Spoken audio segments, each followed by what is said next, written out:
સ્વરાજની ચૂંટણીઓમાં જે રીતે લોકોની વચ્ચે માહોલ હતો, સરકાર સામેની નારાજગી હતી, ભ્રષ્ટાચાર અને ગેરવહીવટથી લોકો હેરાન પરેશાન હતા, પણ પરિણામો જ્યારે આવ્યા ત્યારે અપેક્ષાથી વિપરીત પરિણામો આવ્યા અને સ્થાનિક સ્તરે જે સંગઠન સૃજન અભિયાનના માધ્યમથી સંગઠનની નિમણૂક કરવામાં આવી, ત્યાર પછી ઉમેદવારોની તમામ પસંદગીની પ્રક્રિયા પણ સ્થાનિક સ્તરે કરવામાં આવી. આજે પરિણામોની સમીક્ષા માટે અમે ઝોન વાઇઝ આજથી મીટિંગો, સમીક્ષા બેઠકો શરૂઆત કરી છે.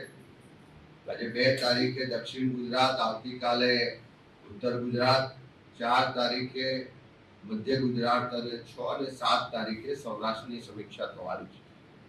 જિલ્લા પ્રમુખશ્રીઓ, જિલ્લાના પ્રભારીશ્રીઓ, તાલુકા શહેરના પ્રમુખશ્રીઓની હાજરીમાં વિગતવાર માહિતી મેળવી રહ્યા છે. જે પણ અત્યાર સુધી સમીક્ષાઓ થઈ એમાં એક જ સૂર ઉઠે છે કે ભારતીય જનતા પાર્ટી સામે લોકોમાં ખૂબ નારાજગી હતી, ખૂબ આક્રોશ હતો, પણ સામ દામ દંડ ભેદની નીતિથી પોલીસ અને પ્રશાસનનો ખૂબ જ દુરુપયોગ કરી પૈસા અને બીજી જે સરકારી મશીનરી છે એનો દુરુપયોગ કરીને ચૂંટણીઓમાં પરિણામ લાવવામાં આવ્યા છે. સુરત સહિત અનેક જગ્યાએથી જે રજૂઆતો, પુરાવા મળ્યા કે ભારતીય જનતા પાર્ટીના ઉમેદવારો ચૂંટણી લડતા હતા એના કરતા પોલીસ અને પ્રશાસનના અધિકારીઓ જાણે ભાજપના કાર્યકરો હોય એ રીતે ચૂંટણી લડ્યા છે, એવી વિગતો અને પુરાવા સહિત રજૂઆતો પણ મળી છે. આ ચારેય ઝોનની સમીક્ષા કરવામાં આવશે.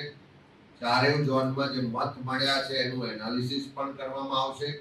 જ્યાં પણ સંગઠનમાં ત્રુટિઓ રહી ગઈ, સંગઠનમાં જવાબદાર લોકોએ કામ નહીં કર્યું હોય, કોઈ એન્ટી પાર્ટી એક્ટિવિટીમાં ભાગ લીધો છે, એવા તમામ લોકો સામે આ સમીક્ષા બેઠક બાદ પગલાં પણ લેવામાં આવશે.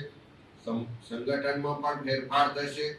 સાથે સાથે અનેક જગ્યાએ જે ખોટી પ્રેક્ટિસ કરીને ભારતીય જનતા પાર્ટીના ઉમેદવારો જીત્યા છે એને પણ ખુલ્લા પાડીશું.